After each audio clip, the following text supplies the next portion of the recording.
얼마 전에 친정아버지가 요양병원에 들어가셨으니 네네. 평상시에도 어머니와는 사이가 별로 안 좋으셨는데 네. 동생이 자꾸 자기가 모시겠다고 매일 울면서 저보고 좀 빼내달라고 그러는데 동생이 너 남동생이 여동생이요? 여동생이 자기가 모시겠다고. 예. 제가 근데 어떻게 누가 반대하는 거예요? 오빠랑 엄마가. 아, 엄마는 아버지가 치매가 계세요? 지금 조금 왔다고 병원에서 얘기를 하고. 조금 왔다고. 예, 근데 일상적인 대화는 다 되고요. 예, 그런데 동생이 모시겠다고 오빠한테 얘기하는데 오빠가 거절하는 이유는 뭐예요?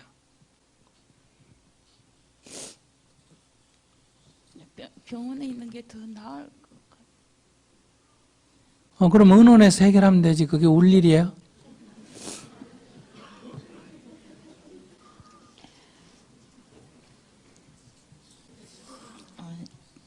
제가 장사를 하는데 네. 작년에 가게로 아버지가 찾아오셔가지고 네. 예, 저랑 좀 같이 살면 안 되겠냐고 그러시는데 제가 바빠서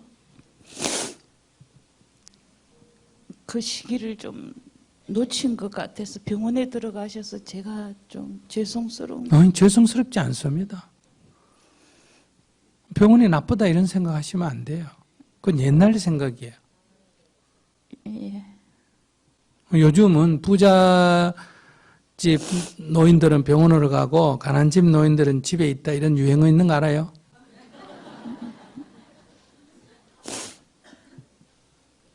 근데 그게 울 일은 아니에요. 자기가 잘못한 것도 아니고. 그러니까 부모가 어린 자식을 낳아가 제대로 안 키우는 건 잘못한 거에 속하고, 자식이 늙은 부모를 제대로 안 모시는 거는 잘못된 거는 아니에요. 그러면 자식이 늙은 부모를 모시는 거는 좋은 일, 착한 행위예요. 근데 부모가 어린 자식을 돌보는 거는 잘하는 일은 아니에요. 그건 마땅히 해야 할 일이기 때문에. 그러면 이런 선악의 기준은 어디 있냐? 자연 생태계는 어떤 자연 생태계는 선악 개념이 없습니다. 선악의 문제에서 제로 베이스예요. 제로예요. 그러면 동물은 어미가 새끼를 낳아놓고 지 바쁘다고 새끼를 버리거나 이런 일은 없습니다. 그리고 새끼를 위해서 어미가 필요해요. 어미를 위해서 새끼가 필요해요. 새끼가 자라는데 어미가 필요하죠. 그럼 새끼가 다 자라면 어미가 필요 있어요? 없어요? 없지.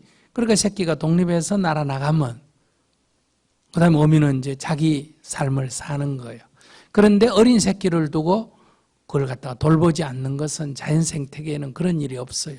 뭐 사고가 나지 않는 이상은. 그런데 자연 생태계에는 새끼가 어미를 돌보는 건 없습니다. 아무리 어미가 어린 새끼를 돌봤다 하더라도 새끼가 커서 어미를 돌본다 하는 건 어떤 동물에도 없어요. 왜냐하면 새끼라는 거는, 어린이라는 거는 아직 이렇게 자기 혼자 살 수가 없기 때문에 돌보는 거고, 그 다음에 늙어도 이건 성인과 성인의 관계이기 때문에 이것은 도와주면 좋은 일이지만 안 도와준다고 나쁜 일은 아니에요. 그러니까 사람은 이제 동물하고 달라요. 다시 말하면 사람은 자기가 뭐 직장생활 바쁘다, 무슨 일이 있다고 어린 아이를 돌보지 않거나 가정형편이 어렵다고 버리거나 이런 일이 있어요. 그러니까 이건 나쁜 행위예요. 그 다음에 사람은 자식이 부모를 돌보는 사람이 있어요. 이거는 선한 행위예요.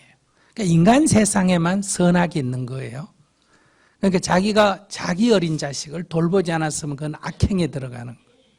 그런데 자기가 부모를 모시지 않는 것은 악행은 아니에요. 자기가 잘 모시면 선행이에요. 그런데 자기가 선행을 안 했다고 나쁜 짓을 한 건 아니다 이 말이에요. 그러니까 자기가 죄의식을 가질 필요는 없다. 죄의식을 가질 필요는 없어요. 동생은 착한 일을 좀 해보고자 하는 거예요. 자기는 착한 일을 할 수준은 좀 안 됐나 보죠. 내 살기 바빠가, 그죠? 그렇다고 자기가 나쁜 짓을 한 건 아니다. 그러니까 자기 아무 잘못 없어요. 그러니까 걱정 안 하셔도 된다. 죄의식 안 가지셔도 된다, 이 말이에요. 알았어요? 예, 감사합니다. 그러니까 이제 아버지를 어디 모실 거냐 하는 거는 가족 회의를 통해서 결정하는 거예요.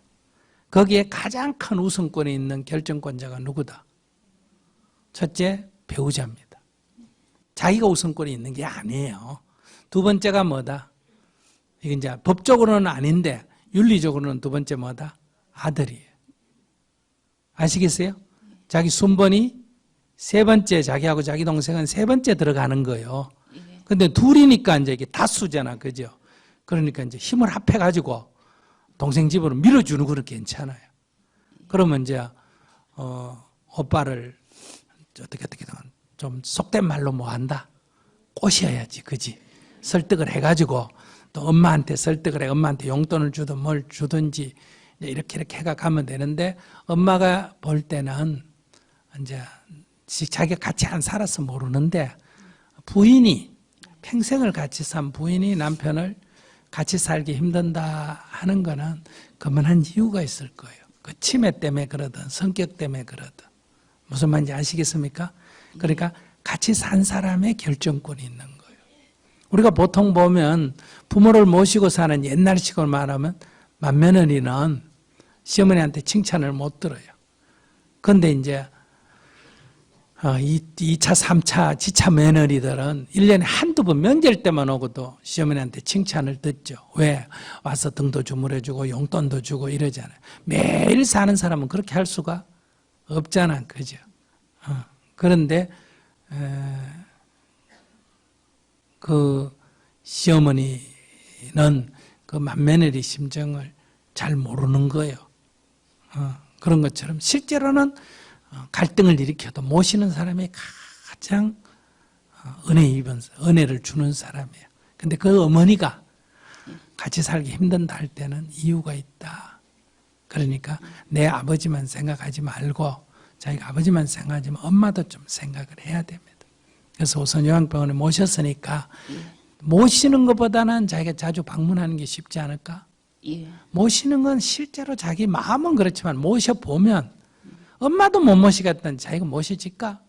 내가 보기엔 동생도 예. 몰라. 동생이 뭐 관세음보살 좀 되면 몰라도 어려워요. 그러니까 그 모시겠다는 뜻은 좋으니까 우선 병원에 좀 더 계셔보고 예. 건강 상태가 괜찮거나 이러면 동생 집으로 옮겨가 조금 있어보고 동생도 못 모시겠다 하면 아버지는 더 불행해집니다. 왜? 그럼 자기하고 아내와 자식이 다 자기 싫다는 거를 알면 그 얼마나 그 충격이 많겠어요. 그러니까 그래도 딸이라도 모시겠다, 안 모셔보니까 모시겠다 이런 마음을 내는 거거든요. 막상 모시면 그런 마음이 안 들 수도 있어요. 그러니까 그래도 모시겠다는 사람을 두고 내가 병원에 있는 게 심리적으로는 더 안정이 돼요.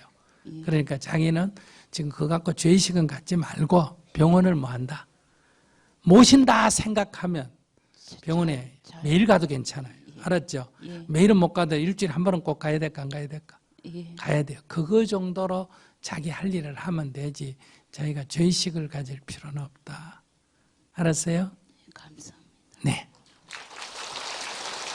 어린 시절 친정아버지가 가장 역할을 제대로 하지 않아서 38kg밖에 안 되는 어머님께서 약한 몸으로 노동을 하시며 앞 못 보는 할머니와 저희 3남매의 생계를 책임지셨습니다.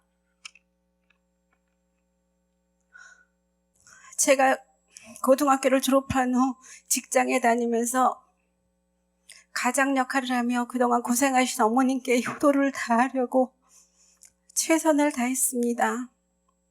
그런데 저도 혼기가 되어 결혼을 하게 되었고 그때만 해도 여자는 결혼하면 직장을 다닐 수 없었습니다. 전업주부로 더군다나 전신마비인 시어머니를 병간호하느라 친정 부모님을 자주 찾아뵙지도 못하고 경제권도 시어머니가 가지고 있어서 용돈 한 번을 드리지도 못했습니다. 시어머니는 친정 부모님보다 12살이나 많으셨기 때문에 시어머니한테 최선을 다하고 난 다음에 친정 어머니께 효도를 하겠다고 생각을 했는데 친정 어머니께서는 제가 결혼한 지 2년 만에 돌아가셨습니다. 시어머니 계시고 그래서 어머니가 돌아가시고 나서도 실컷 목 놓아 울어보지도 못했습니다. 그게 한이 돼서 그런지 지금 어머니 돌아가시니까 38년이나 됐는데 지금도 TV에서 친정어머니 얘기만 나와도 또 특히 결혼식장에 가거나 또 회갑잔치나 칠순잔치 같은 데 가면 눈물을 주체할 수가 없습니다. 다 지난 일이고 소용이 없다는 것도 알고 있지만 가슴 속의 상처가 치유가 되지 않습니다. 스님, 어떻게 해야 친정어머니를 웃으면서 떠올릴 수 있을까요? 그리고 친정어머니는 늘 여자는 시집가서 시어른 잘 모시고 남편한테 잘하고 시댁 식구들한테 잘하는 것이 친정 부모님한테 효도하는 거라고 그러셨는데 그 말이 정말 맞는 건가요?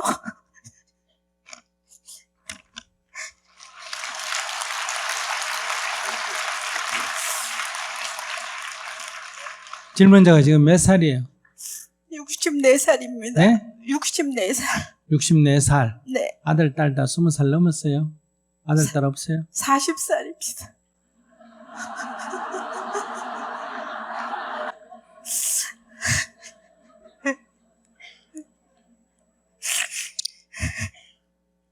지금 여기 미성년달 때, 그러니까 20살도 되기 전에 부모님 돌아가신 분들이 엄청나게 많아요. 한번 들어보자. 자기 어머니가 자기 20살 되기 전에 돌아가시면 손 한번 들어보세요. 이렇게 많아. 근데 자기는 뭐야? 20살도 넘고 결혼까지 한 뒤에 돌아가셨잖아. 네. 그럼 고아가 아니에요. 고아라는 거는 20살 되기 전에 미성년자일 때 부모가 돌아가시면 뭐라고 간다? 고아, 돌볼 리가 없다. 고아라 그러고 20살 넘으면 부모가 돌아가시면 그건 고아라고 말을 안 해요. 근데 저는 제가 고아여서 그런 게 아니라 부모님한테 효도를 못해서 20살 넘어서는 아무것도 안 해도 아무 죄가 안 돼요. 원래. 자기는 지금 뭐하고 똑같냐? 길 가는 우리 집, 내가 오늘 오다가 길 옆에 거지가 있었는데 그걸 내가 줘야 되는데 하면서 막 안 주고 그냥 왔어요. 스님 너무 불쌍해하고 나한테 지금 울면서 얘기하는 사람하고 똑같아. 그걸 지금 30년째 계속 그래. 그런 사람하고 똑같다 이 말이에요. 그러니까 좋은 일은 부모님을 용돈도 드리고 하는 거는 좋은 일에 들어가는데 좋은 일은 안 한다고 나쁜 사람이 아니에요. 그건 할 수 있으면 하고 못하면 안 해도 되는 일이에요. 그런데 자기는 그걸 못했을 뿐이지 나쁜 사람이 아니에요. 그러니까 울 필요는 없어요. 근데 이거 어떻게 해야 눈물이 안 나올까? 그 병원에 가야지 뭐. 아까 내가 얘기했잖아. 시간이 흐르면 좋아지면 자연치료고 그대로 유지되거나 점점 나빠지면 어디로 가라? 병원에 가거라. 그건 부모를 그리워하는 것 같지만 그건 병원에 가야 돼요. 그게 뭐냐 하면 그 부모님이 자기가 어릴 때 그 부모님이 고생하는 그게 자기 속에 영상이 찍혀 있고 그것이 부모님 돌아가실 때 그 영상에 충격을 받아가지고 자기가 나이가 64인데 그 문제, 부모에 대한 문제만큼은 어린 시절에 자기로 그걸 딱 자기 마음속에 한쪽 구석에 남아있는 거예요. 그래서 자극만 오면 자기가 울 때는 어린애같이 우는 거예요. 어린애같이. 이걸 뭐라 그러냐? 이것도 일종의 트라우마입니다. 이게 정신질환에 속해요. 아시겠어요? 무슨 뭐 미쳐가지고 무슨 남을 때리고 하는 이런 게 아니라 이것도 이게 안 자라고 지금 여기 제가 어릴 때 다쳤으면 여기 흉터가 아직도 이렇게 나이가 들어도 남아있듯이 마음의 흉터가 가슴 한쪽 구석에 이렇게 남아있어서 건드리기만 하면 그게 터지는 거예요. 그러니까 치료를 받아야 돼요. 그러니까 자기가 지금 부모님이 돌아가신다 아직 인사를 못한 거예요. 아시겠어요? 그러니까 네. 이 마음 무의식 세계에서는 아직 인사를 안 해서 부모를 떠나보내지를 않았어. 이런 문제가 생기는 거예요. 그러니까 그 부모님이 고생하는 거 어릴 때 보고 자라서 그 안쓰러운 건 이해가 되는데 이제 내 속에서 부모님을 하직 인사를 하고 떠나보내셔야 돼요. 알았죠? 자기가 지금 그 생각할 때는 어린애예요, 아직. 그러니까 말하는 거나 울 때는 어린애같이 우는 거예요. 그러니까 참 애달픈 일이긴 한데 이것도 질환에 속합니다. 그러니까 내가 엄마를 아직 못 떠내보냈구나 이렇게 생각하고 엄마 고생 많이 하셨는데 종교적으로 말하면 극락이나 천당에 가서 지금 편안하게 계실까? 아직도 고생하고 있을까? 편안하게 계세요. 그러니까 아이고 내가 지금 옛날 생각해가 그런 거예요.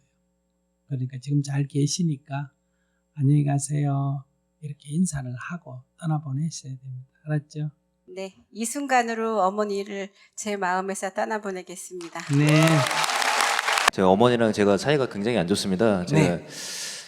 제가 저희 집이 좀 가난하게 살아서 제가 좀 자수성가를 했습니다.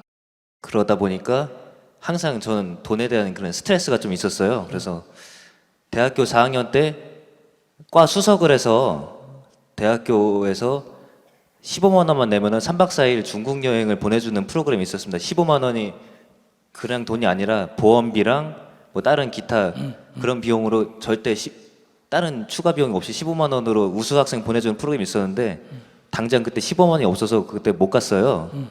그런 것도 이제 제 마음속에 담아두고 했었는데 제가 이제 인관을 하고 이제 어느 정도 먹고 살만 하다 보니까 해외를 한번 가고 싶더라고요. 제가 네. 그래서 작년에 크게 싱가포르랑 여러 군데를 좀 놀러 다녔습니다. 네.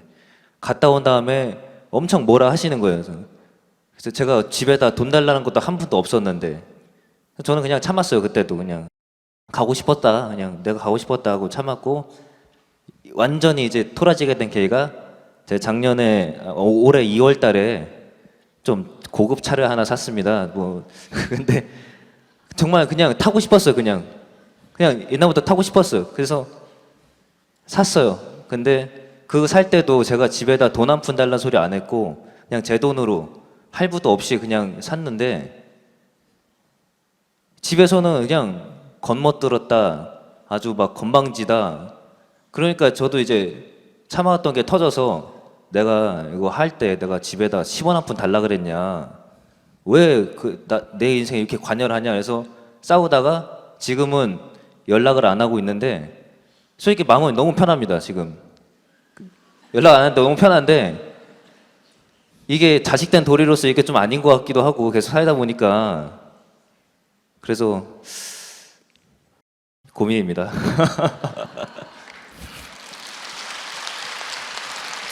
몇 살이에요? 28살입니다. 네, 28살이면 성인이에요. 어떤 길을 가든 자기가 결정하면 돼요.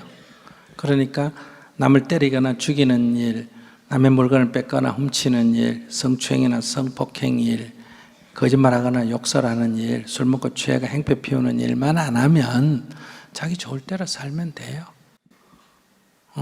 대신에 부모도 부모 좋을 대로 생각해야 될 거 아니에요. 그죠? 근데 아들이라고 자기가 지금 뭐 자수성가했다는데 자기 엄마가 안 낳아줬으면 태어났나 안 태어났나? 안 태어났습니다.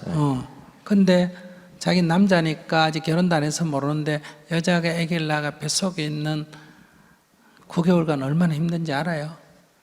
그 다음에 그 낳는데 얼마나 아픈지 알아요? 요즘은 젊은 여자들은 배째가 나니까 별로 모른다는 거예요. 그러니까 아기를 한번 낳아보면 막 남편 막 욕을 하고 막 다시는 아기 안 낳는다 그러는데 또 한 1년 지나면 잊어버려가 또 놓고 그런다는 거. 그러지. 그 다음에 자기 오줌똥 가리고 뭐 하고 그 키우는 건 자기 이제 결혼해 가면 키워봐라. 이게 보통 일이 아니야. 그런데 뭐 자수성가했다고? 아이고. 진짜 시금방지다, 시금방지. 응? 그렇게 키워놨더니, 그러니까 뭐 고등학교 다닐 때, 대학 다닐 때 딴 친구들이 학비 좀 대주고 한데 자기는 자기 돈으로 벌었었다. 예, 예. 이거 갖고 자기가 나는 집에 신세 진 거 없다 이렇게 얘기하는데, 저도 우리 집에 형제들이 있는데 다 부모로 애를 먹였어요. 그래서 하나는 감옥 가고, 하나는 뭐 외국 가게 애매고, 하나는 또 뭐 해가 애매이고, 이렇게 애를 먹여가 집안 재산을 또 날려가 애매이고 이랬는데, 나는 진짜 하나도 애를 안 먹였다고 생각했어. 나는 고등학교 1학년 때 절에 들어가가 그 이후에 그냥 뭐 집에 뭐 재산을 하나 손실시킨 것도 없고 뭘 그랬는데, 어머니하고 얘기를 하다가 뭐 애라고 아들 낳았다고 공부 잘한다고 다 크면 뭐 될 줄 알고 부러워했는데, 이게 우리 아버님 표현대로 이게 면석이 하는 놈도 한 놈 없다고 할 정도로 이렇게 얘기해서, 내가 나도 모르게 어머니 저는 애를 안 먹였죠 이랬어. 그랬더니 우리 어머니 하시는 말씀이, 네가 애간장을 최고로 많이 녹였다. 난 그 생각을 못했어요. 내가 제일 애간장을 많이 녹였다는 거야. 그러니까 감옥 간 것보다도 뭐 재산 손실시킨 것보다도 내가 어릴 때 절에 들어가서 부모를 가장 가슴 아프게 했다는 거예요. 그래서 나도 자수성가했다는 소리를 못하는 거예요. 나도 자네처럼 자수성가했다고 큰 소리 칠 수가 있는데, 진짜 돈 한 푼 중학교 때부터 아르바이트 해가지고, 나는 돈 벌어가지고 장학금 받고 아르바이트하고 이래가지고 진짜 집에 돈 1원 안 갖다 썼는데 살은 좀 갖다 먹었어. 그래서 나는 정말 애 안 먹인 줄 알았더니 내가 제일 부모의 간장을 태웠다는 거예요. 그러니까 그런 소리 하면 안 돼. 나도 그렇게 생각했어, 젊을 때는. 근데 그게 건방진 생각이라는 거. 두 번째, 부모가 그렇게 어렵게 해서 공부를 시켰으면, 어쨌든 키웠으면, 돈을 좀 있으면 부모부터 먼저 해외여행을 시키고, 부모부터 먼저 차를 하나 사드리고, 그러고 지가 차를 사고 해외여행을 갔으면 이런 소리 안 듣지.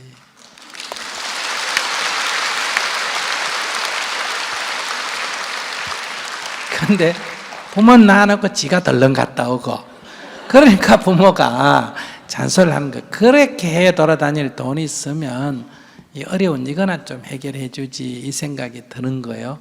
또 그렇게 차를 살 바에야 그 돈이 있으면 내 어려운 거 이것 좀 해결해 주지, 이런 생각이 있는 거예요. 그래서 여러분들이 이러면 문제 안 돼요. 항상 집을 사든 뭘 사든 부모를 더 좋은 거 사주고, 내가 평수도 40평짜리 부모 사주고 나는 28평에 살고 이러면 와서 잔소리 할까 안 할까? 안 해요. 아시겠어요? 시어머니 모실 때도 마찬가지예요. 시어머니 모실 때도 항상 내가 봐서 괜찮은 남자다 해가 찍었으면, 길 가던 여자가 봐도 괜찮은 남자인데 그걸 만든 여자는 얼마나 자랑스럽겠어. 그죠? 그런데 그거를 뺏어갔으니까 얼마나 가슴에 말 못할 이 엉어리가 있겠어. 그러니까 약간 시어머니는 항상 그런 게 있기 때문에 자기도 모르게 삐딱하게 말을 합니다.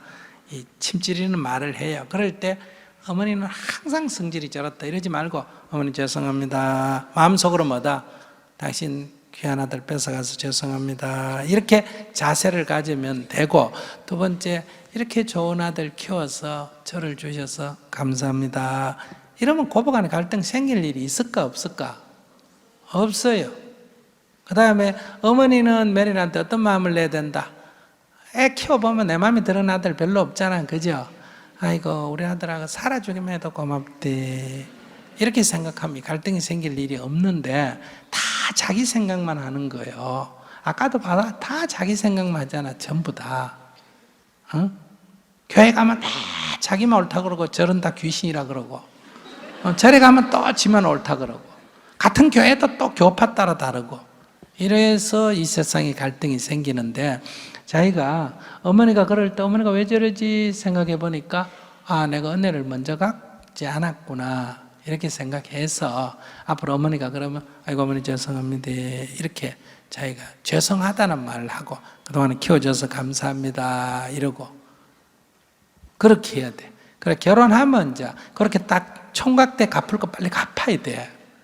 결혼해 놓으면 이제 고부간의 갈등이 심해. 그럼 이제 부인이 힘들어. 그러니까 딱 갚을 거 이렇게 갚아가 결혼할 때는 딱 끊어야 돼. 결혼한 뒤에는 이제 뭐라 그래도 신경을 안 쓰고 내 가족만 신경을 써야 돼. 부인이 동조를 해가 부인이 난 안 줄라는데 부인이 아이고 그래도 어머니 들어야죠. 뭐 부인 시키는 만큼 하면 돼. 그러면 부인하고 갈등이 없어. 그리고 어머니가 뭐라 그러면 그럼 어머니 막 그냥 총각으로 계속 살까요? 어머니가 애들 둘이 키울래요? 요새 여자들 갚버리면 내가 어떡하라고. 그러니까 어머니 가만히 계세요. 내가 사는 꼬라지 보려거든. 그냥 계세요. 이제 결혼한 뒤에 이렇게 말해야 돼. 근데 결혼하기 전에 좀 잘해놓고 그렇게 얘기하면 먹히는데 결혼하기도 전에 벌어 저러면 안 돼. 알았죠? 오늘 전화 드리겠습니다. 네.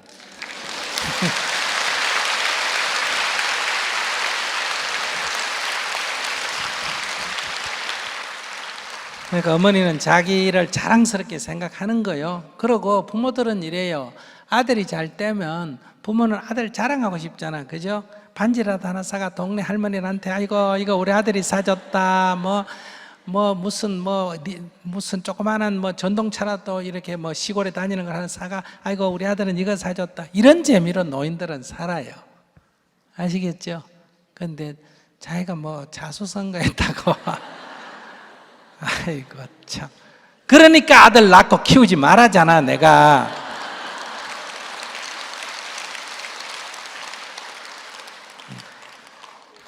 저가 영리하잖아요. 그래서 저는 이렇게 딱 저런 아들 안 보려고 딱 안 낳았잖아.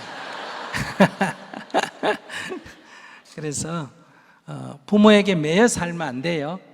자식은 부모의 노예가 아니니까 내 하고 싶은 대로 하고 내 맘대로 해도 돼요.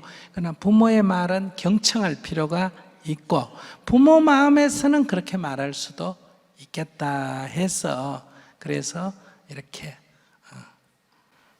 위로를 해드리면 돼요. 이렇게 눈치는 보지 말고 자기 차 산 거는 신경 쓸 거 없는데 내가 내 차 사기 전에 엄마 차를 먼저 사드렸으면 좋았겠다 이렇게 자기가 생각하고 그리고 안 그러면 차를 샀으면 어머니를 뭐예요? 계속 좀 태워드리세요. 아시겠어요?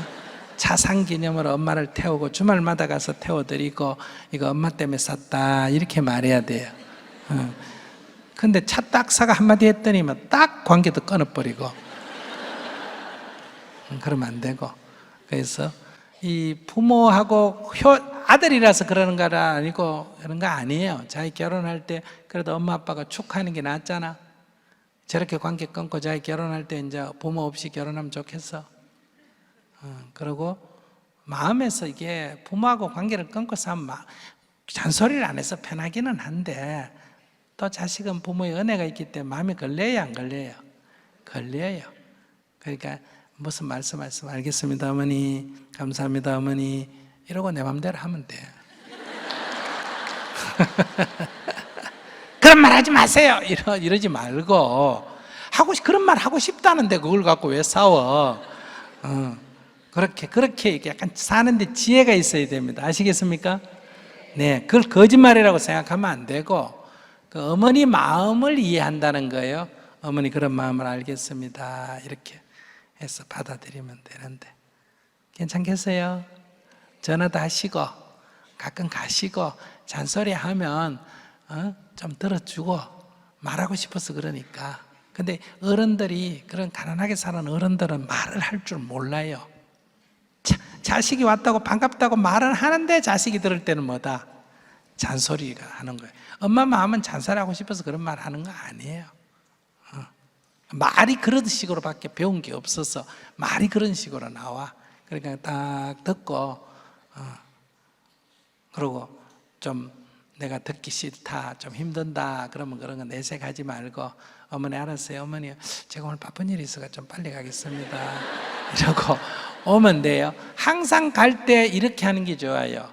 어머니 집에 잠깐 들르겠습니다. 그런데 제가 오늘 바빠가지고 잠시 들렀다 가야 됩니다. 항상 이렇게 하고 들렀어요.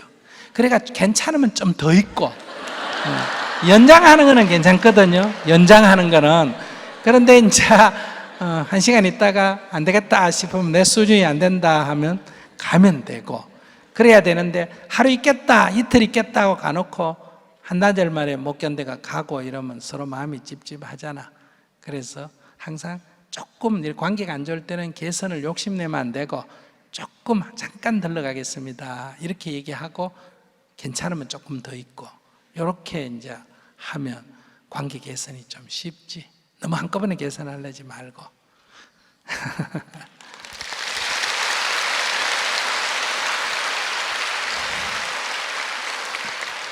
재밌었어요? 네. 어떻게 연극 본 기분이에요? 그러니까 앞으로 예술극장 우리 빌려서 자주 합시다.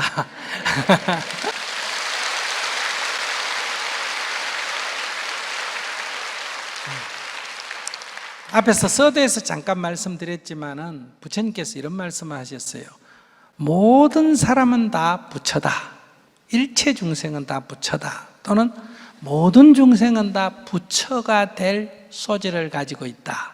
그래서 중생이 곧 부처다. 아니면 일체 중생 계유성불, 모든 중생은 다 불성을 가지고 있다. 이렇게 말했는데, 불성이란 게 뭐 구설 같은 게 이런 게 어디 몸속에 있다는 게 아니고, 요즘식으로 바꿔 말하면 모든 사람은 누구나 다 행복할 권리가 있다. 행복할 수가 있다. 이 말이에요.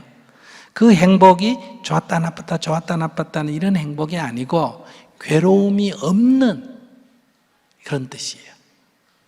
그러니까 이 즐거움이 괴로움으로 바뀌는 윤회하는 행복이 아니고 괴로움으로 바뀌지 않는, 그래서 괴로움이 없는, 이거를 인도말로 니르바나, 니빠나, 우리말로 열반이라 그래요.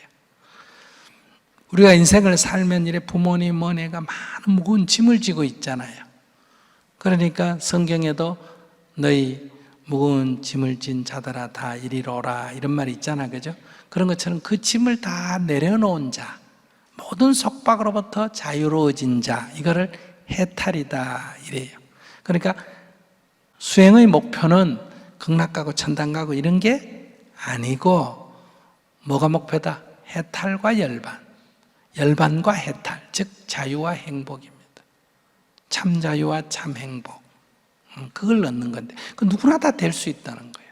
얼굴이 검어도 되고 희도 되고 한국 사람 되고 일본 사람 되고 기독교인도 되고 불교인도 되고 남자도 되고 여자도 되고 젊어도 되고 늙어도 되고 신체가 건강해도 되고 장애가 있어도 되고 이성애자도 되고 동성애자도 될 수 있고, 어릴 때 성추행 당한 사람도 될 수 있고 남편이 죽은 사람도 될 수 있고, 누구나 다 행복할 수가 있다. 그런 권리가 있는데 우리가 그 권리를 지금 향유를 못하고 있어요. 보석을 흙 속에 묻어둬서 보석인 줄 모르는 것처럼. 그러니까 우리가 지금 그 권리를 향유해야 된다. 무슨 권리? 행복할 권리를 향유하셔야 됩니다. 그러니까 예수님은 모든 사람이 다 하나님 앞에 평등하다. 그것이 창녀든 그것이 세리든 그것이 이방인이든 다 하나님 앞에서 평등하다. 다 하나님의 자녀다. 이 말은 모든 사람이 다 평등하다. 모든 사람이 다 구원이 길이 있다. 이 말은 모든 사람이 다 행복할 권리가 있다. 조금 해석을 조금 바꾸면 다 같은 얘기예요. 그러니까 우리가 이미 성인이 그렇게 살아보시고 경험해보시고 교화해보시고 이런 말씀을 하셨으니까 우리가 지금 행복할 수, 오늘 말씀하시는 막 이래가 괴롭다 저래가 괴롭다는 사람도 얘기하다 보니 어때요? 별일 아니네 이런 생각이 들잖아, 그죠? 그래요, 별일 아니에요. 별일 아니에요. 등산도 즐거운 마음으로 가면 몸은 힘들어도 갈만하고, 괴로운 마음으로 가면 어때요? 산이 왜 이래 가팔라? 길은 왜 이래 내놔서? 사람들이 뭐 때문에 이렇게 많이 오는데 올라가면서 군지렁 사람이 많잖아요. 그러니까 똑같이 해도 이 부정적 사고를 가진 사람은 매사에 이래요. 그래서 여러분들이 긍정적 사고로 좀 바뀌어야 됩니다. 아까 저 성질 더러운 젊은 분도 성질은 더럽지만 나도 뭐 할 권리가 있다? 행복할 권리가 있다. 그럼 이 행복하려면 어떻게 하면 되느냐? 성질을 고치면 좋지만 못 고쳐도 행복할 수가 있어요. 응? 그때는 어떻게 하면 된다? 내가 성질 더러운 줄 알아서 다른 사람에게 인정하면 돼.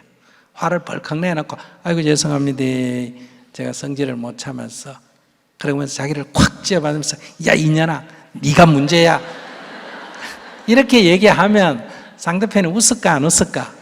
웃겠지. 처음에 약간 저거 뭐 저런 게 다 있나 싶었다가도 그러면 막 웃고 이렇게 지나는 거예요. 그럼 다른 사람이 용인을 해요. 아이고 저건 성질이 급해가 저러니까 막 그냥 성질을 내도 웃고 그냥 지나가요. 그러니까 이걸 숨기지 말고 솔직하게 자기를 이렇게 풀고 그러면 눈치 보고 살 필요가 없잖아. 이렇게 해서 우리가 살아간다면 누구나 다 행복할 수가 있다. 그렇게 행복하게 사시기 바랍니다. 감사합니다.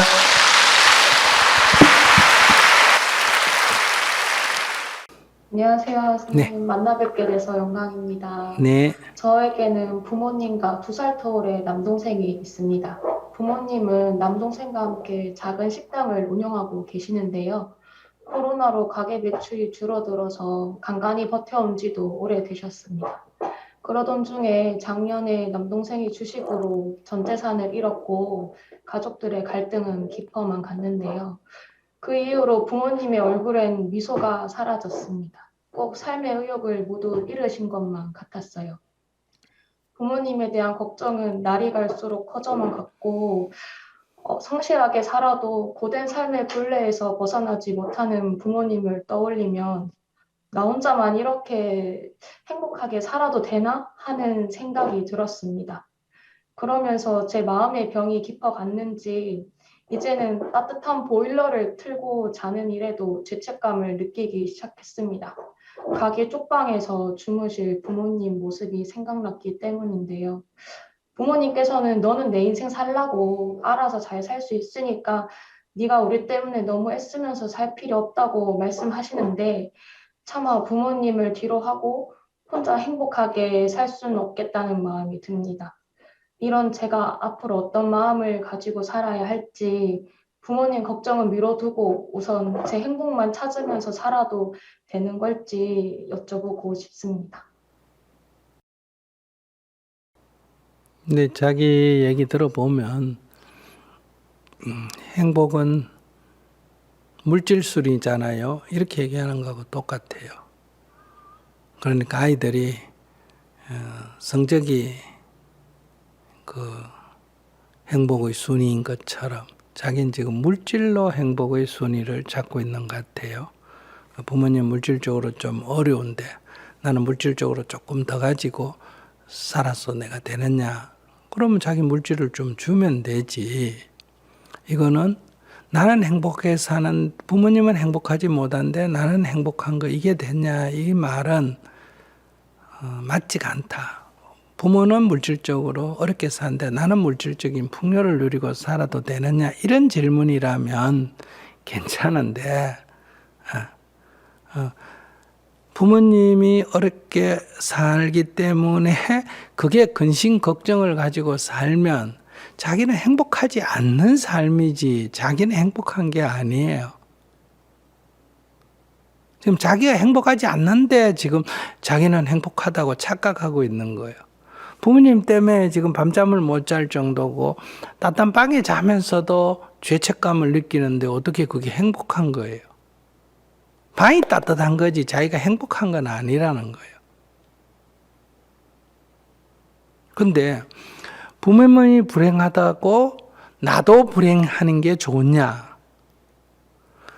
부모님이 불행하더라도 같이 행복하면 좋지만 우선 나라도 먼저 행복한 게 좋냐? 그 부모님한테 물어봐요. 둘 다 불행한 게 좋은지 딸이라도 행복한 게 좋은지. 그럼 부모님은 딸이라도 행복한 게 좋겠다. 나도 이익이고 부모님도 그렇게 원하는데 왜 그 길을 가지? 부모님이 원하지 않는 길을 가려고 하느냐. 두 번째, 더 할 수 있다면, 나만 행복한 게 아니라 부모님까지도 행복했으면 좋겠다. 이건 좋은 일이에요. 근데 행복이라는 거는 자기가 하는 거지 누가 해줄 수 있는 게 아니라는 거예요. 물질은 누가 도와줄 수 있지만 행복은 누가 도와줄 수 있는 게 아니에요. 누가 때려서 그 사람이 불행하다 하면 그거는 매를 멈추게 내가 도와줄 수가 있고, 물건을 훔쳐가서 불행하다 그러면 그건 내가 물건을 못 훔쳐가게 막아서 행복하게 할 수 있고, 성폭행, 성추행을 내가 불행하다 하면 성추행, 성폭행을 못하게 할 수가 있다 이 말이에요. 그러나 그런 것이 아닌데 불행하다 하는 거는 마음의 문제이기 때문에 누가 어떻게 해줄 수 있는 게 아니다. 그럼 부모님은 전에보다 재산을 좀 잃어서 경제적으로 조금 어려운 거지, 그게 불행해야 될 이유는 아니라는 거예요. 아까 첫 번째 질문자가 남편이 문제 있는 남자는 아니에요. 근데 내가 원하는 남자는 아니에요. 그렇다고 그 남자가 나쁜 남자는 아니다. 그것처럼 지금 부모님이 사는 경제적 형편이 당장 밥을 못 먹거나 추위 때문에 밖에서 자야 되거나 당장 옷을 못 입거나 그런 거는 아니라는 거예요. 다만 전번보다 주식을 해가 동생이 돈을 좀 잃어버리는 바람에 전번보다 재산이 좀 줄었다. 이건 맞아요. 근데 이 세상은 늘 늘기도 하고 줄기도 하는데 어떻게 다 늘어요? 그러니까 원하는 만큼의 경제적인 거는 아니지만 그렇다고 지금 현재 조건의 경제가 불행해야 될 만한 건 아니다. 내가 원하는 만큼은 아니에요. 그러면 지금 어머니 아버지가 갖고 있는 그 식당하고 수입하고 생활하는 조건, 그 먹고 입고 자는 조건을 필리핀에 가서 비교해 보거나 베트남에 가서 비교해 본다면 어머니가 그럼 그 사람들보다 더 나쁠까? 그러면 어머니보다 더 나쁜 그 사람들 베트남이나 필리핀에 한번 가봐요. 그 사람들 다 불행하게 살까? 괴로워하면서 살까? 이 말이에요. 그럼 그 사람 어떻게 행복하냐 이거야. 조건이 더 나쁜데. 그러니까 이거는 물질적으로 좀 어려워졌다는 건 이해하지만 그거를 부모님은 불행해졌다 그러고, 또 반대로 자기는 물질적으로 조금 나을 뿐이지 자기는 행복하다고 규정하는 것도 맞지가 않다. 그걸 걱정해가 잠을 못 자는데 어떻게 그게 행복한 거냐? 그건 불행한 거지. 내가 볼 때는 행복이냐 불행이냐 할 때는 부모님이 어쩌면 더 행복할 수도 있고 자기가 더 불행할 수도 있다는 거예요. 관점이 잘못 잡혔기 때문에. 사람들은 이렇게 생각하거든. 내가 돈을 1억을 빌려줬어. 누구한테. 빌려주고 지난 3년간 잘 살았어. 근데 그걸 못 받게 됐어. 날렸어. 근데 오늘부터 갑자기 불행해져. 그 돈 때문이냐 이거야. 그 1억이 없어도 잘 살았잖아요. 은행에 넣어놨던, 주식에 넣었던, 부동산을 샀던, 남을 빌려줬던, 없는데도 내가 잘 살았는데 그게 그냥 없어졌을 뿐이야. 그 머리에 있다고 생각하던 게 없어졌다는 생각만 바뀐 거지 내 생활은 아무것도 바뀐 게 없어. 근데 오늘부터 불행하다는 거예요. 그러니까 빌려준 돈은 못 받아서 불행하다는 거는 그건 정신적인 문제지 물질적인 문제가 아니에요. 왜? 그게 없어도 내가 살 수 있기 때문에 그걸 줬지. 그게 없으면 못 사면 내가 줄 수가 없는 거예요. 그러니까 동생이 더 벌려다가 날린 거 아니에요. 어떤 사업을 하다 실패할 수도 있고 주식하다 실패할 수도 있고 이런 일이 일어났다. 근데 뭐 본인이 했던 자기 아들이 했던 한 집에 사는데 그걸 어떡할 거예요. 그러면 경제적으로 조금 뭐 지금 식당이 그 주식에 날렸다고 식당이 더 안 되는 건 아니잖아요. 그거는 어쩌면 여윳돈이든 뭐 빌렸던 그거는 돈이 날라갔다는 그 생각 때문에 괴로운 거지 생활이 바뀐 건 아무것도 없어요. 아파트가 날라가서 이제 집을 이제 방을 어때요? 식당 방으로 옮겼다 하면 생활이 조금 좁아졌죠. 활동 공간이 좀 좁아졌다. 우리가 방이 넓은 데 살다 좁은 데 살 수도 있는 거지 뭐. 차가 좀 좋은 거 타다가 좀 나쁜 거 탔다. 없는 사람도 있는데 그게 무슨 큰 문제예요. 그래서 부모님은 불행하지도 않고 부모님은 지금 잃어버린 돈 생각한다고 조금 얼굴에 웃음이 좀 안 펴질 수 있으니까 오히려 자기가 도와준다면 그거 동생이 잘하려다가 그래 생긴 거니까 너무 아까워하지 마라. 집착을 놓으세요. 우리 다 밥 먹고 이렇게 살잖아요. 되게 어려우면 제가 또 뭐 길거리에 남겨야 제가 하겠습니까? 이렇게 얘기하면 되지. 그건 큰 문제가 아니다. 얘기. 그리고 자기가 그렇다고 그러면 자기가 되게 힘들면 보일러를 끄고 자세요. 그러면 되지 뭐. 그거 어렵다고. 부모가 경제적으로 제일 어렵다면 자기 돈의 일부를 드리면 되지. 돈은 안 주고 혼자서 걱정하는 거 그거는 부모한테 아무 도움도 안 되잖아요. 내가 볼 때는 굉장히 얄미운 사람이에요. 경제적으로 어려워졌다면 경제적으로 도움을 줘야지. 경제적으로 도움 안 주고 걱정하는 말고 하면 뭐예요? 너가 뭐 보일러를 끄고 자든 뭐 켜고 자든 그게 부모님한테 무슨 도움이 돼요? 너 경제적으로 보일러 켜고 자는 대신에 남은 한 달에 100만 원에다 나한테 보내라. 이게 낫지. 그리고 자기는 지금 무슨 효녀처럼 얘기하는데 전혀 다시 말 아둔한 어리석은 그런 관점을 가지고 있다. 그러니까 그분들은 그분대로 살고 자기는 자기 인생 살고 내가 경제적으로 그분이 좀 어렵다면 경제적으로 좀 도와드리면 되고 너무 잃어버린 거에 집착을 한다면 행복학교 프로그램을 드리든지 유튜브를 하나 드려가 엄마 지나간 거 사랑하는 사람도 자식도 죽으면 어때요? 땅에 묻어야 되는데 잃어버린 돈 그걸 갖고 뭘 그래 오래 붙들고 있느냐고. 그거 없이도 잘 살았는데 웃으면서 삽시다. 이런 게 지금 필요하지. 자기가 뭐 보일러 방에 자면서 걱정한다고 아무 도움도 안 된다. 좀 심하게 내가 말을 하면 그건 정신질환에 속한다. 자기 만족. 효녀라고 하는 자기 사로잡힘에 일어난 일이지. 효녀도 아니고 아무것도 아니에요. 그냥 어리석은 짓이다.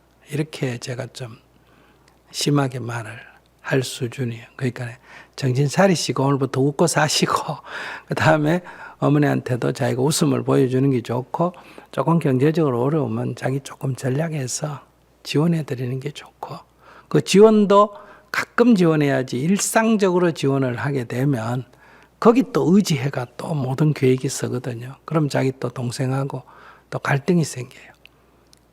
나는 이렇게 어렵게 벌어가 주는데 너는 또 딴 데 쓴다.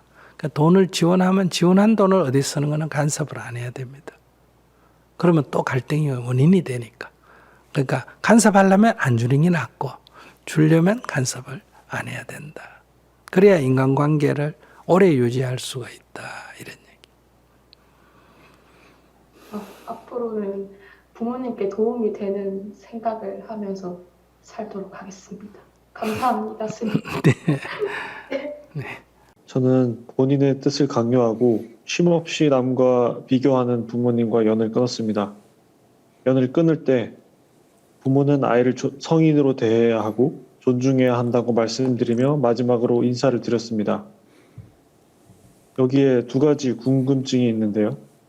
첫째는 그러한 부모님의 태도를 긍정적으로 받아들이는 노력이 더 필요했었을지, 두 번째는 나에게 적용해야 했을 법문을 남에게 적용하는 우를 범한 것은 아닌지 질문드립니다. 네, 두 번째는 확실합니다. 나에게 적용해야 될 거를 남에게 적용한 거예요. 나에게 적용하면 유용한 칼이 남에게 적용하면 비수가 된다. 그것은 내가 부모일 때 내 자식에 대해서 성인으로 대해라. 아이라고 자꾸 집착하지 말고 성인으로 돼줘야 아이가 잘 자란다. 이거는 내가 나에게 적용해야 할 일이다. 이런 얘기예요.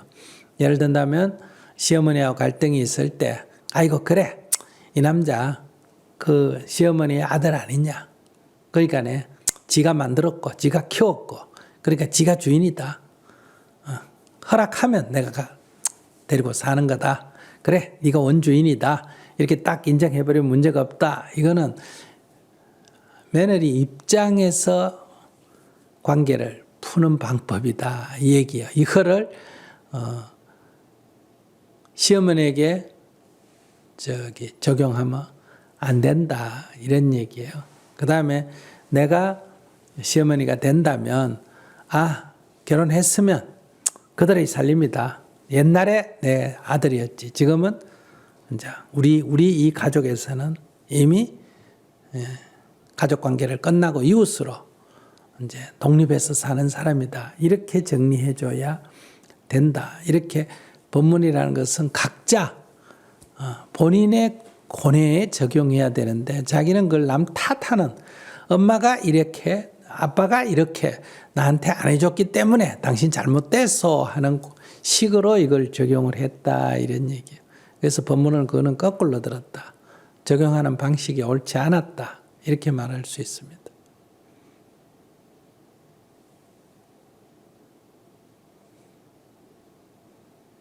자기 고민을 또 얘기해 보세요.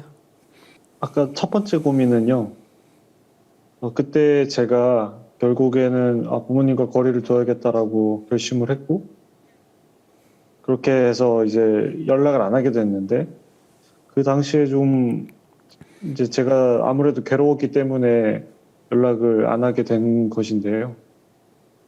그 당시에 제가 조금 더 이거를 긍정적으로 받아들이고 더 좋은 마음을 내서 그래도 이렇게 연락을 주고받는 것까지는 좀 더 해보는 노력이 필요했을까? 질문이었습니다. 그쯤이 지나가 버린 얘기 지금 하면 뭐예요? 그게 시간 낭비라는 거예요. 그건 이미 지나가 버렸잖아. 이미 집에서 나왔고 연락을 안 하고 끊었어. 그랬으면 됐지. 그건 아무 잘못이 없어. 근데 문제는 잘못이 있다면 지금 그걸 갖고 자기가 후회하고 괴로워한다면 그건 잘못됐다는 거예요. 충분한 노력을 했으면 내 할 짓 다 했으면 지금 상황이 벌어져도 그 상황에서 나는 더 이상 여기 있을 수가 없다. 나는 내 인생을 살아야 되겠다. 이렇게 딱 자기가 결정을 하고 나왔으면 지금 편해야 된다는 거예요. 지금 불편하다는 거는 후회해야 된다는 거는 그때 최선을 다 못했기 때문에 자기가 지금 불편한 거예요.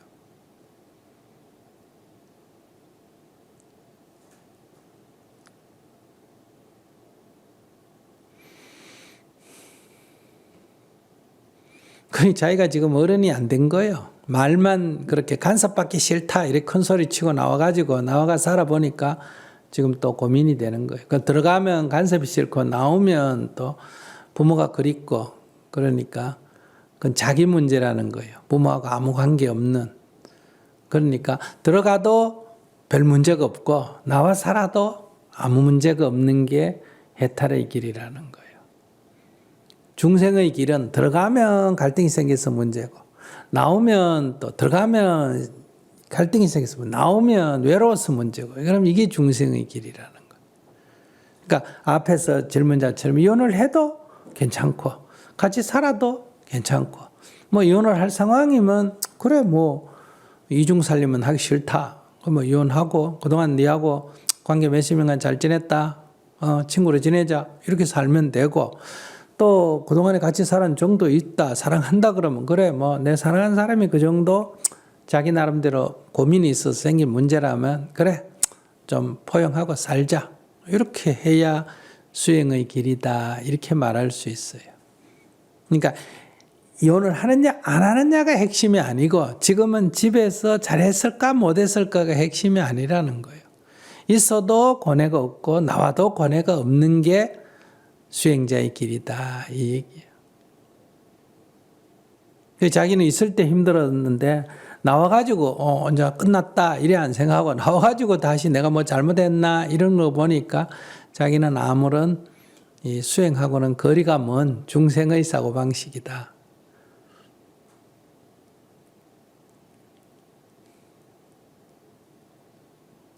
무슨 미련이 남아서 그런 질문을 해요. 그래서 뭐 더 이상 간섭을 해서 못 살겠다. 그러면 나도 20살 넘었고 성인이고 뭐 낳아줘서 그동안에 감사합니다. 그러나 이제는 내 인생 내가 살겠습니다. 이런 나왔으면 됐지. 뭘 그것도 쳐다보고 미련을 갖고 묻고 그래요. 사실 제가 연락을 안 하거나 안 찾아뵌 지는 꽤 오래됐는데요. 네.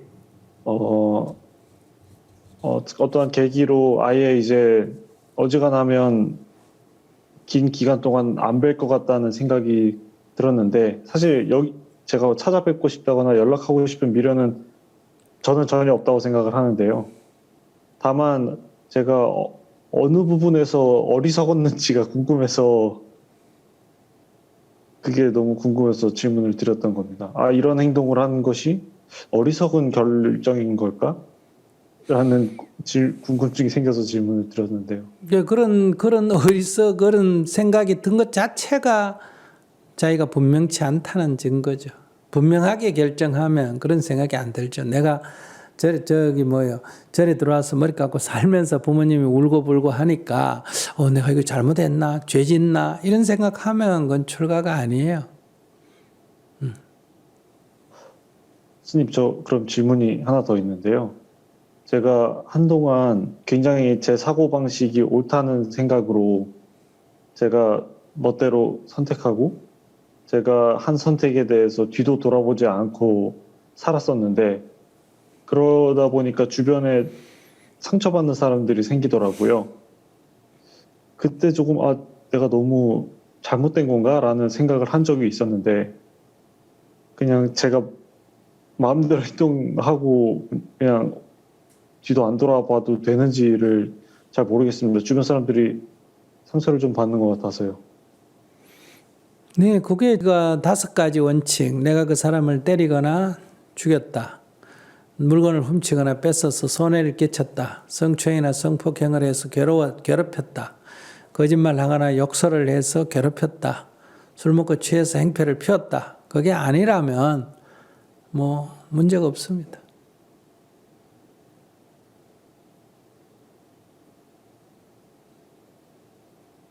또 그래서 뭐 그 사람이 상처를 입었으면 나중에 자기가 과보를 받으면 되잖아요. 내가 당신한테 상처를 줬으니까 이 정도는 저도 받아야지. 돈을 빌렸으면 갚아야지. 이렇게 관점을 가져야지. 자기는 자기 마음대로 하고 그냥 과보는 안 받겠다는 얘기거든요. 내 필요할 때 돈 빌려 쓰고 안 갚겠다는 얘기하고 똑같다는 거예요. 빌리냐 안 빌리냐가 여기 있어도 중심이 아니고 빌렸으면 갚아야 되고 갚기 싫으면 안 빌려야 되고 그러니까 내 마음대로 하고 싶으면 반드시 거기는 과보가 따르는 거예요. 그 어떤 문제가 나중에 발생하면 그래 뭐 내 마음대로 했으니까 이 정도는 감수해야지 이렇게 받아들여야 되고 또 그렇게 해서 이게 비난이 받고 뭐 여러 가지 문제가 발생을 하면 다음에는 이럴 때 내 마음대로 하지 말고 조금 주의해야 되겠다 이렇게 교훈으로 삼으면 돼요. 감사합니다.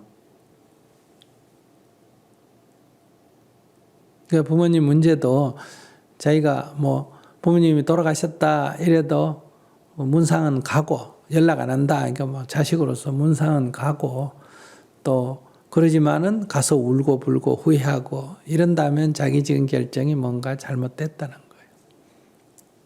거예요. 후회가 된다는 거는 뭔가 미련을 가졌다는 얘기거든요.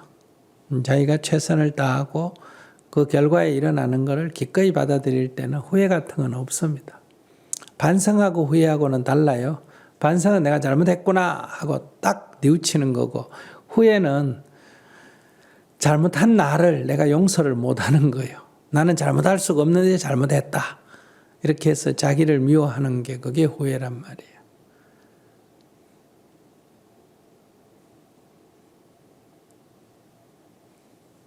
근데 얼굴 표정을 보니 별로 밝아지지가 않는 거 보니까 아직 자기 문제가 해소가 잘 안 되나 봐요. 잘 짚어주신 것 같아서 기존에 하던 고민들과 잘 맞아서 좀 생각을 하느라 표정이 어두워졌는데요. 사실 제가 감정적으로 굉장히 좀 무덤덤한 사람이라서 살면서 좀 거친 행동이나 언행을 많이 해왔는데요. 그게 점점 사회생활을 할수록 다른 사람들이 많이 아파하는 걸 보면서 이게 뭔가 잘못된 건가? 라는 뭔가 반성이나 후회보다는 호기심이 너무 많이 들었었는데 아마 스님 말씀 들어보니까 제가 후회를 좀 하고 있었던 게 아닌가라는 생각이 들었습니다. 아이 그야 다른 사람한테 물어보면 되죠. 내 말에 상처를 입었다. 그러면 내가 말할 때 조금 조심하는 거고, 내 행동에 상처를 입었다. 그러면 그것 때문에 두려워서 내 행동을 못하는 게 아니라, 왜냐하면 받아들이는 사람마다 다 다르니까. 그런데 받아들이는 사람의 상당히 다수가 그런 경향이 있다 하면 내가 조금 내 행동에 대해서 유의를 해봐야 되겠다. 이렇게 자기 점검하는 계기로 삼아야지. 근데 사람들이랑 하도 다양하기 때문에 그 사람의 문제로 상처를 받을 수도 있거든요. 근데 그걸 다 내가 내 문제로 받아들이면 내가 아무것도 할 수가 없어요. 그래서 몇 개의 케이스에 그런가, 어떤 케이스에 그런가를 살펴서 이런 케이스가 좀 다수다 그러면 내가 조금 유의를 해야 되겠다. 나는 무심코 하지만은 다른 사람이 상처를 받는다 이런 얘기예요. 저도 지난주에 왜 이렇게 강의 중에 나누게 하세요. 나와서 좀 소감 얘기해 보세요. 이래서 여러분들이 안 나오니까 내가 농담으로 아니 그럼 얘기도 안 할 바에 이거 뭐 때문에 참가해서 그냥 유튜브로 듣지. 내가 이렇게 말했단 말이에요. 나는 적극적으로 참여하라는 뜻으로 했지만은 지금 결과는 어떠냐. 스님이 그렇게 해서 이 줌에 들어오는 사람이 수가 팍 줄어버렸다는 거예요. 무슨 말인지 아시겠어요? 그러니까 진행하시는 분이 주의 법회 들어오기 직전에 스님 그렇게 말하지 마세요. 이렇게 주의를 준단 말이에요. 그러면 내가 나는 좀 이게 좀 소탈하게 소통하려고 그렇게 말했는데 이게 서로 개념이 달라서 뭐 말도 안 하려면 뭐 때문에 들어왔니? 들어오지 말지. 그러니까 진짜 안 들어와 버렸다. 그런 일이 벌어지는 거예요. 그러니까 그게 서로 그래서 이제 그런 또 피드백을 받으면 어때요? 다음부터 그럼 그런 말은 안 해야 되겠다. 농담을 하더라도 조금 또 다른 방식으로 해봐야 되겠다. 이렇게 자꾸 배워가는 거예요. 내가 왜 그런 말을 했던가? 아이고 바보같이. 이거는 자기가 잘났다는 얘기거든. 내가 좀 경솔했구나. 잘하려고 했는데 안 맞았구나. 오케이. 그럼 다음부터는 그런 말은 조심할게. 이렇게 얘기할 수 있죠. 근데 뭐 사실 오늘 적게 들어온 게 그 때문에 적게 들어왔는지 또 모르지. 그 사람 피드백이 맞는지도 알 수는 없어요. 사람이 적게 들어오니까 스님은 지난번에 그런 말 해가 적게 들어오잖아요. 이렇게 들어왔단 말이야. 그래 알았다. 이렇게 얘기하는 거예요. 우리는 늘 이렇게 시행착오를 거듭해 가면서 조정해 가면서 살아가는 거예요. 이제 조금 더 크게 이제 일상적으로는 이 정도 얘기인데 조금 더 우리가 수행을 한다, 도를 닦는다, 조금 더 자유와 어떤 행복으로 나아간다 하려면 이제 이 정도 수준은 좀 넘어야 됩니다. 그게 뭐냐 하면 내가 누구가 미웠어, 싫었어, 그 사람 안 만나면 내 자유가 그만큼 줄어드는 거예요. 내가 주위에 10명의 사람이 있다 하면 나는 10명의 사람을 다 만날 자유가 있단 말이에요. 근데 둘이가 싫어. 그래서 안 보겠다. 이렇게 결정을 해버리면 나는 2명은 보지 마라. 너는 보면 안 돼. 이렇게 제약을 받는 거와 결과는 같습니다. 내가 그렇게 내 자유를 내 스스로 속박한다는 걸 내가 모를 뿐이지. 근데 이걸 여러분들이 알기는 좀 이게 차원이 조금 높은 얘기예요. 여러분들이 싫어하는 일이 싫어할 수는 있는데 싫어한다고 안 하겠다 이렇게 구애를 받으면 그만큼 여러분들의 활동 영역이 좁아지는 거예요. 너는 이거 하지 마. 너는 여기 오지 마. 이렇게 울타리 쳐준 거와 같은 결과예요. 그래서 자기의 자유를 스스로 속박을 하게 된다. 내가 이 세상 사람 다 싫다. 이렇게 되면 어떻겠어요? 나를 혼자 감옥에 가다 놓은 거와 똑같죠. 너 아무도 만나지 마 하는 거와 결과적으로 똑같다 이런 얘기예요. 저는 이것을 뭐 이런 얘기하면 여러분들 또 저를 이상하게 생각할지 모르지만은 내가 감옥에 있을 때 저는 체험적으로 깨달았습니다. 예. 근데 들어갈 때는 나는 아무 죄가 없는데 왜 잡아갔냐 해서 잡아간다고 막 항의를 했어요. 근데 그 안에 들어가서 살면서 이렇게 같이 사는 사람이 불교에 대해서 물었어. 그래서 그 사람을 가르치기 시작했어요. 스케줄을 딱 잡아가지고 매일 조금씩 이렇게 공부를 하고 있는데 중간에 나가라는 거예요. 그러니까 내가 며칠만 좀 더 있으면 안 될까? 이거 좀 끝내놓고 나가면 어떨까? 이렇게 해서 조금 이따 가면 안 되느냐고 이러니까 될까 안 될까? 안 돼요. 그럴 때 안 들어가겠다고 생각할 때 들어가게 하니까 속박이고 여기 있겠다 하는데 나가라니까 그게 뭐가 된다? 강제가 되고 속박이 되는 거예요. 그러니까 그 안에 있는데 내가 이 안에 있겠다고 마음을 딱 바꿔버리면 어때요? 그 안에 속박이 아니에요. 코로나 시대에도 이거예요. 여러분들이 밖에 나가고 싶다 하는데 못 나가니까 속박이지. 저는 전혀 속박 안 받거든요. 저는 원래 내 은퇴하면 시골에 가서 농사 지어야지 늘 이렇게 생각했단 말이에요. 그래서 여기 시골에다가 폐교 하나 구해가지고 주위에 농사 틈날 때마다 조금씩 와서 조금씩 짓고 있었단 말이에요. 코로나 딱 내고 얻어갈 데가 없으니까 여기 딱 와서 농사를 짓고 있잖아요. 그러니까 저는 어떠냐? 조기 은퇴한 거예요. 몇 년이나 일찍 당겨가지고. 아무런 1년에 절반을 해외 다니는 사람인데 한 방에 이틀 안 자고 돌아다니는 전국으로 돌아다니는 사람인데 여기 딱 붙어가 매일 내가 태어나고는 한 방에 덩어리 가장 오래 붙이고 자는 아마 시간이 되지 않겠나 싶어요. 그러니까 전혀 불편을 못 느끼죠. 요 원래 꿈이 있고 싶었는데 있게 되니까.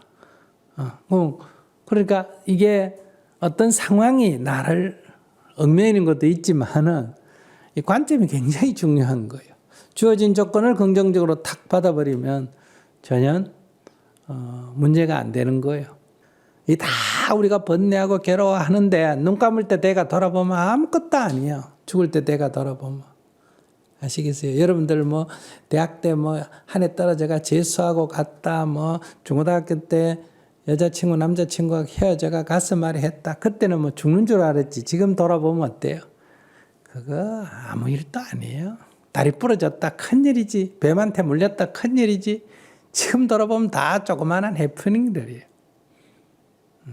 이렇게 딱 삶으로 관통을 해야 여러분들이 어떤 조건에 놓이든 자기가 행복한 삶을 살 수가 있다. 이렇게 말할 수 있습니다. 네, 스님 말씀 정말 감사히 잘 들었습니다. 스님 말씀을 듣고 보니까 제가 사로잡혀 있었다라는 생각이 많이 들어서 제가 제 괴로움의 원인이라고 생각했던 잔소리나 비교를 긍정적으로 어떻게 하면 받아들일 수 있을지를 생각해보고 제 자유를 더 확장하는 방안을 좀 생각해볼 계획입니다. 또 생각해봐. 아이고 그놈의 생각 참. 아이고 내 생각만 하다가 끝나겠어. 별일 아니네.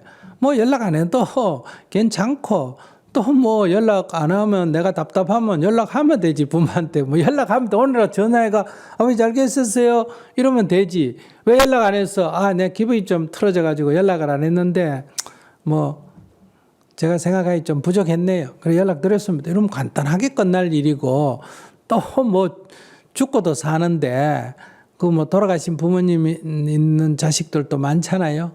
부모님하고 연락해보고 싶어도 못하는 사람도 있는데 그 뭐 부모하고 연락 안 하고 산다고 무슨 일이 있겠어. 그러니까 이게 별일 아니다. 이게 중요하지. 생각해서 해결될 일이 아니다는 거예요. 먼 것 같습니다. 감사합니다. 맨날 또 맞다 해놓고 또 집에 가서 생각하지. 아, 지금 집에 있으면서 생각하겠구나. 네.